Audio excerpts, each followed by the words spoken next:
2025학년도 고2 9월 학력평가에 출제가 되었던 비문학 지문을 같이 보도록 하겠습니다. 인문 복합 지문이고요. 여러분들도 읽으면서 충분히 정리할 수 있을 만한 난이도이기 때문에 많이 어렵지는 않다고 생각을 합니다. 저희 한번 같이 들어가 볼게요. 역사학은 객관적 진실과 주관적 해석이라는 두 축 사이에서 끊임없이 변화하고 확장되어 왔다. 자, 여러분 보니까요. 중심 소재는 역사학인 것 같죠. 근데 이 역사학에는요. 두 가지의 축이 있다라고 얘기가 나옵니다. 자, 그 축은 무엇인가 봤더니 객관적 진실과 주관적 해석 이 사이에서 뭔가 지금 이 역사학은 끊임없이 변화되었다라는 거죠. 랑케로 대표되는 실증주의 역사학은 자 여러분 랑케 정말 유명한 사람이죠. 한국사 교과서 받으면 거의 첫 단원에 늘 나오는 사람이잖아요. 실증주의 역사학이라고 지금 하나의 어떤 학문이 소개가 됐네요. 과거를 있는 그대로 복원하는 데 중점을 두었으나 이러한 접근법은 역사가의 주관성과 사회적 맥락을 경시한다는 점에서 콜링우드를 비롯한 주관주의 역사학의 비판을 받았다. 자, 여러분 보니까요. 랑케의 역사학은 실증주의 역사학이고요. 과거를 있는 그대로 복원하는 게 포인트. 따라서 역사가의 주관성, 사회적 맥락을 경시, 가볍게 여긴다라는 건데 이 정도는 어휘 문제 나오기 너무 좋겠죠. 자, 그래서 콜링우드로 대표되는 반대편 사람들이 있나 봐요. 오, 이거 왜 이렇게 두꺼워, 그쵸? 자, 콜링우드로 대표되는 이 랑케와는 조금 반대되는 의견을 가진 사람들은요. 이 주관주의 역사학을 어떤 이제 대표자 같은 사람이겠죠. 그래서 콜링우드는 지금 랑케와 반대선상이다. 이렇게 보면 되겠죠. 이에 대해 카는 여러분 또 새로운 사람이 나왔습니다. 카라는 사람은요. 사료 검증의 중요성을 인정하면서도 역사가의 선택과 해석이 필연적으로 주관성을 수반한다라고 주장했대요. 카는요, 역사를 현재와 과거의 끊임없는 대화로 정의하면서 역사가의 역할을 새롭게 조명했다. 자, 여러분, 너무 꽉 끼죠? 1문단 들어가자마자 3명의 학자가 나왔어요. 랑케로 대표되는 실증주의 역사학, 콜링우드로 대표되는 주관주의 역사학, 마지막 카로 대표되는 이제 어떤 새로운 또 역사학이 나온 거죠. 이때 카의 역사학으로 마지막이 이제 끝났다 보니까 다음 문단에서도 카의 이야기를 하겠다라는 거 알 수 있겠죠. 자, 따라서 중심 소재는 역사학입니다. 근데 이걸 가지고 무슨 얘기를 하나 봤더니 이 E.H. 카의 이제 이야기를 좀 더 이어서 하겠죠. 이걸 우리가 앞으로 나아갈 방향성이라고 합니다. 카는 사실을 과거에 대한 사실, 역사상의 사실, 역사적 사실로 구분했다. 카에 따르면 과거에 대한 사실이란 실종적 경험 그 자체를 의미하는 과거 사실이 언어적 표현을 통해 기록된 것이다. 다음으로 역사상의 사실은 자 여러분 우선 첫 번째, 그 다음에 다음으로 라는 말이 나온 게 이제 두 번째를 얘기를 하는 거죠. 자, 역사상의 사실은 과거에 대한 사실 중에서 역사가가 선택한 사실을 말한다. 카는 과거에 대한 사실이 역사상의 사실로 승격되는 것은 오로지 역사가의 판단에 달려있지만 역사가는 사실에 대한 지배자가 되어서는 안 된다라고 보았대요. 자, 보면 여러분 첫 번째 과거에 대한 사실은요. 그냥 있는 그대로의 어떤 사실을 언어적 표현으로 기록한 것 이거래요. 자, 두 번째, 역사상의 사실은요, 과거에 대한 사실 중에서 역사가 선택한 사실이래요. 자, 역사가는 과거에 대한 사실을 잘못 해석할 수 있는 가능성을 줄이기 위해 스스로 끊임없이 의심하고 비판하는 태도를 견제한다라고 주장했다. 마지막으로 세 번째죠. 역사가는 자신의 관점과 문제의식에 따라 특정 사실의 역사적 중요성을 부여하는데 이러한 역사적 중요성이 여러 역사가에 인정받으면 역사적 사실이 된다라고 했대요. 자, 역사상의 사실은 변화와 재해석의 가능성이 높다는 점에서 역동적인 특성을 띠지만 역사적 사실은 역사적 중요성이 보편적으로 인정된 사실로 정태적인 특징을 지닌대요. 자, 여러분 차이점이 뭔가 봤더니 마지막은요. 어떤 역사적 중요성을 여러 역사가에게 인정받으면 그게 역사적 사실이 된대요. 따라서 앞에 있었던 역사상의 사실은요. 아직은 변화 가능성이 있는 거예요. 그렇죠? 얘는 그냥 역사가가 선택한 건 맞지만 많은 역사가에 의해서 인정받은 건 아니잖아요. 근데 역사적 사실은요. 많은 역사가에 의해서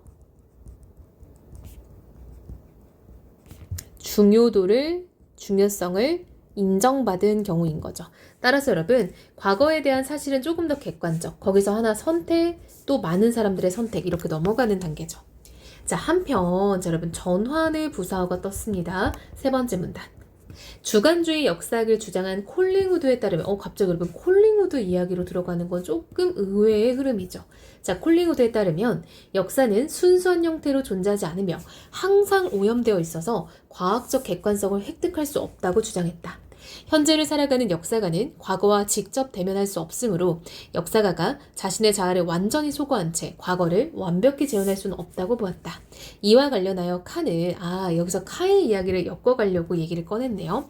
역사가의 책임감과 상상적 이해를 강조했대요. 여러분, 이 콜링우드에 대한 이야기에 이제 칸은 역사가의 책임감 그리고 상상적 이해를 좀 강조했다는 거죠. 이때 상상적 이해란 단순히 사료를 수집하는 것을 여러분 넘어라는 건 플러스 알파, 과거 인물의 생각과 행동을 맥락 속에서 재구성하는 것이 상상적 이해래요.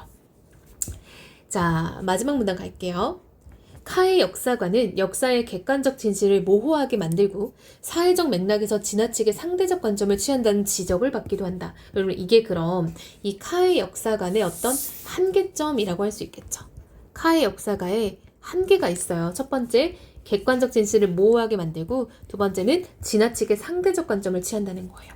하지만 역접의 부사어가 떴으니까 뒤에는 의의가 나와야겠죠. 역사학을 단순히 과거를 기록하는 것으로 한정하지 않고 현재와의 상호작용을 통해 역사를 해석하는 역동적인 학문으로 재정립했다는 점에서 높이 평가를 받는다. 이꼴 의의가 있다라고 할 수 있겠죠. 자, 여러분 이 질문은요 어렵지는 않습니다. 그쵸? 자, 1문단에서 일단 랑케와 콜링우드와 카의 의견을 이제 제시를 하면서 그 중에서도 이제 카의 어떤 관점을 좀 더 설명을 했죠. 이때 카는요 세 가지의 어떤 관점을 봤는데요. 사실을 과거에 대한 사실, 역사상의 사실, 역사적 사실로 구분했던 거. 이걸 다 어떻게 구분하는지 봐놔야 되고요. 이때 이 콜링우드에 대한 의견에 대해서 카가 또 어떻게 얘기를 했는지가 나왔고요. 마지막은 한계와 의의로 정리했다라는 것도 보면 좋을 것 같습니다. 자, 두 번째 나지문도 볼게요. 자, 1문단. 역사학에서 언어로의 전환은 역사의 연구 대상을 과거 사실 그 자체에서 과거 사실을 지칭하는 언어로 전환한 것을 의미한다. 자, 여러분 지금 시작해서 무슨 얘기가 나오나 봤더니 언어로의 전환이 과연 무엇인가에 대해서 이야기를 하고 있어요. 근데 얘는요 과거 사실 그 자체에서 과거 사실을 지칭하는 언어로 바꾸는 거다라고 지금 말을 하고 있죠. 이는 언어로의 전환은 과거의 실제를 표현하는 매개체로서 언어를 중요하게 여기는 관점으로 소시르로 대표되는 기호학적 언어관의 영향을 받았대요. 자, 여러분 그럼 이번에도 이제 어떤 중심 소재는 역사학인 건 맞는데요. 그 중에서도 언어로의 전환이 무엇인지를 좀 더 살펴보자라는 거죠. 자, 이제 소시르 이야기로 들어갑니다. 방향성은 소시르였어요. 소시르는 언어를 기표와 기의의 결합으로 이루어진 이중적인 기호 체계로 보았다. 기표는 소리로 드러나는 기호적 형식을, 기의는 소리로 표시되는 의미를 말한다. 자, 여러분 보니까 지금 정의가 나오고 있죠. 기표는 이거고요. 기의는 이거래요. 소시르는 기표와 기의의 관계는 자의적이며 1대1로 대응되지 않기 때문에 기표는 기의를 정확히 전달하지 못하고 둘 사이 이꼴 기표와 기의 사이에는 항상 간극이 존재한다고 보았다. 비트겐슈타인 역시 언어는 개별적인 실제를 직접 표상하는 것이 아니라 실제를 포함한 가족 유사성을 표상한다고 주장했다. 자, 여러분 이것도 한번 기출 나온 적이 있거든요. 가족 유사성에 관한 지문이 있어요. 자, 비트겐슈타인도 언어는 개별적 실제를 직접 표상하는 게 아니라 가족 유사성을 표상하고 있다. 자, 여러분 앞에서 소시르는 무슨 얘기를 했어요? 자, 기표와 기의 관계는 자의적이다. 여러분 자의적이라는 건요 이런 말이에요. 한마디로 우리나라에서는 이렇게 생긴 걸 의자라고 하죠. 근데 왜 얘가 의자인지는 필연적이지 않다는 거예요. 그냥 걔를 의자로 불렀으니까 의자다. 영어로는 체어라고 하죠. 그럼 그것도 그냥 체어라고 부르고 있으니까 그게 체어가 된다. 이런 말이 자의적인 거거든요. 따라서 1대1로 대응되지 않는다라는 것도 당연하죠. 그러니까 이 간극이 언제나 존재한다고 본 거고, 비트겐슈타인 역시 여러분 이거 잘 봐야 됩니다. 역시라는 건 공통점이잖아요. 그럼 소시르와의 공통점을 지금 강조하고 있는 거예요. 비트겐슈타인도 언어는 개별적 실제를 직접 표상하는 게 아니라는 거죠. 그냥 붙어있는 말이라는 거죠. 가족 유사성이란 특정 집단에 속한 각 대상이 본질적 속성들을 동일하게 가지진 않더라도 부분적인 유사성을 통해 하나의 범주로 묶일 수 있음을 뜻한다. 예를 들어 어떤 개별적인 꽃을 꽃이라고 지칭하는 것은 개별적인 실제 그 자체가 아니라 꽃으로 불릴 수 있는 부분적인 유사성을 표상하는 것이다. 이처럼 정리죠. 실제의 완전한 표상은 불가능하고 언어가 추상적일수록 이러한 왜곡은 심화된다. 따라서 언어는 실제를 완전히 투명하게 드러낼 수 없다는 점에서 지시적 불투명성을 내포한다라고 할 수 있대요.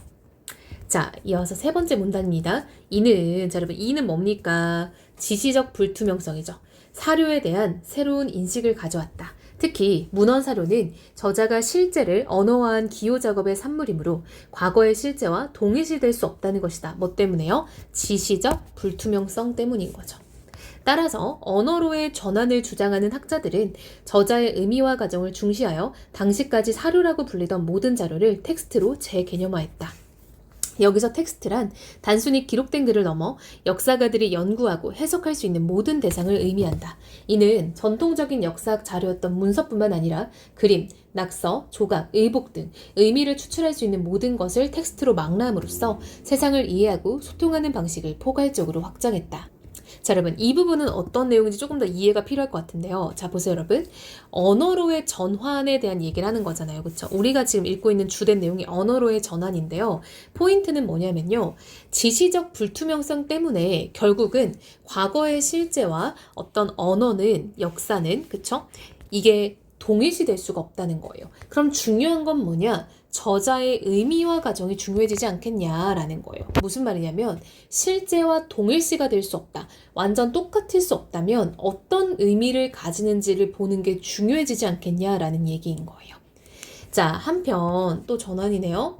텍스트는 그 시대의 언어적 관례와 규범에 따라 작성되므로 저자가 속한 사회적 맥락을 반영한다. 이렇게 텍스트가 의미를 생산하고 조직하는 방식이나 일련의 규칙을 담론이라고 한다. 자, 여러분 또 정의 나왔죠? 특정한 역사적 사건이 어떻게 담론화된지, 여러분 담론화는 이제 그 의미를 생산하고 조직하는 방식의 어떤 규칙인 거죠. 자, 그 사건이 가지는 사회적, 정치적 의미는 달라질 수 있다. 예를 들어 콜럼버스의 신대륙 발견은 위대한 업적으로 찬양받기도 하지만 식민지 침탈과 원주민 학살의 서막을 연gat으로 비판받기도 한다. 그러니까 어떤 담론이냐에 따라 달라진다는 거죠. 따라서 담론은 특정한 입장을 중심적인 가치로 만들기도 하고 이를 통해 다양한 권력 구조나 이데올로기의 형성에 영향을 미치기도 한다. 자, 여러분, 그래서 이 부분은요, 역사 중에서도 언어로의 전환에 대해서 다루는 이제 이야기였습니다. 지문. 여기서 이제 소시르와 비트겐슈타인으로 대표된 어떤 언어와 관련된 학자들이 등장을 했고요. 이때 중요한 건 지시적 불투명성 때문에 우리가 결과적으로 역사는 사실 그 자체와 동일할 수는 없다. 그렇다면은 의미와 가정이 중시 여겨져 되니까 의미화가 어떤 식으로 이루어지는지 등을 보게 되었습니다. 여러분, 이 지문 같은 경우는요, 연계 지문이 정말 많을 것 같아요. 우리가 이제 그전 기출 중에서도 비트겐슈타인의 가족 유사성을 다루는 지문이 있었거든요. 그 지문과 그리고 이 역사학과 관련된 역사의 사료와 관련된 평가원 지문이 있어요. 그래서 이것들도 꼭 찾아서 공부하는 걸 추천을 합니다.